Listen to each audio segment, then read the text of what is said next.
Have you ever heard of a wine that's described as being forged in stone? Not grown, but literally forged. Well, that's exactly what we're diving into. We're talking about Priorat. So, what is it that makes a wine legendary? Truly iconic? Is it just the history, the flavor, or is it something deeper? Something that comes from the very ground itself? We're going to try and answer that as we explore one of Spain's most incredible wine regions. Yeah, Priorat isn't just some spot on a map. It's a challenge.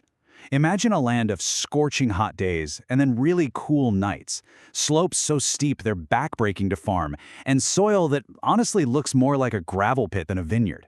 This whole story is about extremes. All right, so let's set the scene.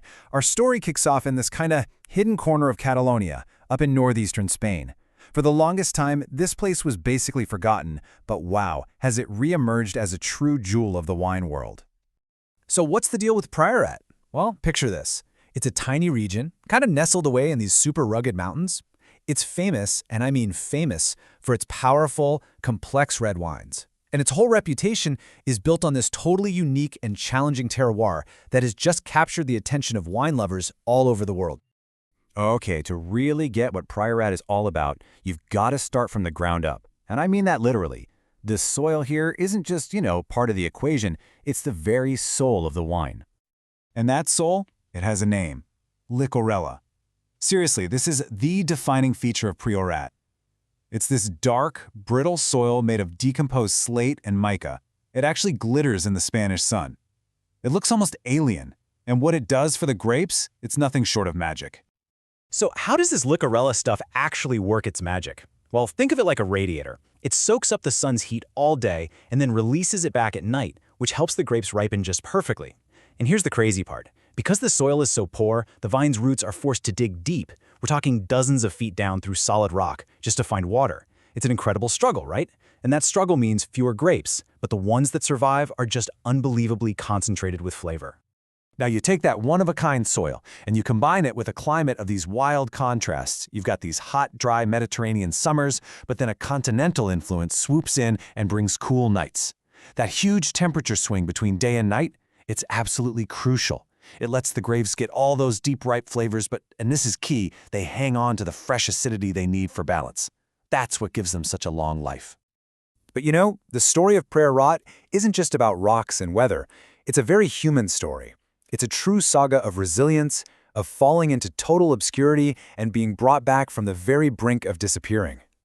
So, the story kicks off way back in the 12th century. You've got these Carthusian monks who are carving the first vineyard terraces into these insanely steep hillsides. And for centuries, the region was thriving. But then, in the late 1800s, disaster strikes. The phylloxera pest comes through and just wipes out nearly everything. Priorat falls into this deep, long decline. It was basically abandoned.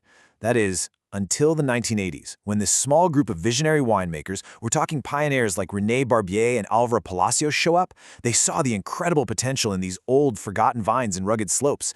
Their belief, their hard work, it sparked a revolution. And that revolution culminated in the year 2000, when Priorat got its DOQ status. That's Spain's highest wine classification, an honor it only shares with Rioja. What a comeback story, right? So what kind of grapes can even survive in a place like this? I mean, they've got to be pretty tough, right? Right. So the two main stars of the show here are Garnacha and Carignana. You might know them as Grenache and Carignan. You can really think of them as a dynamic duo.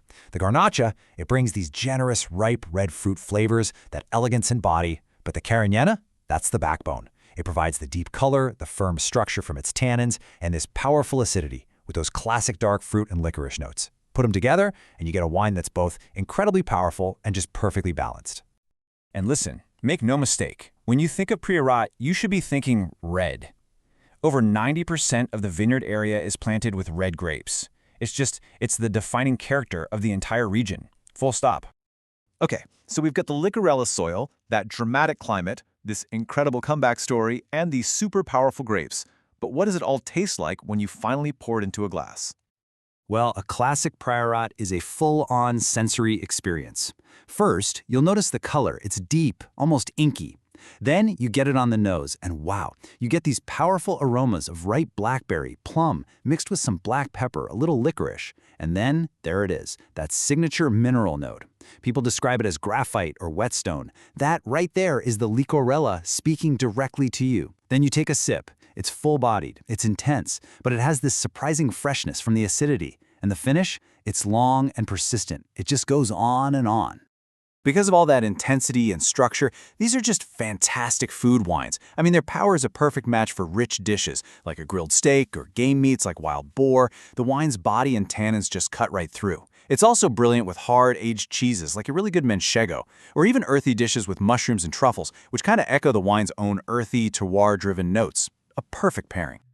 You know, there's a saying that really captures it perfectly. The idea is that when you drink a Priorat, you're not just tasting a beverage. You're tasting a place. You're literally experiencing the sun, the stone, and the struggle that define these incredible mountains. Which, brings us all the way back to that first question we asked. When you look at a place like Priorat, a region literally reborn from its own soil, it really makes you wonder. Is the land, the terroir, the true author of a great wine? It's definitely something to think about the next time you taste a wine that really, truly speaks of where it came from.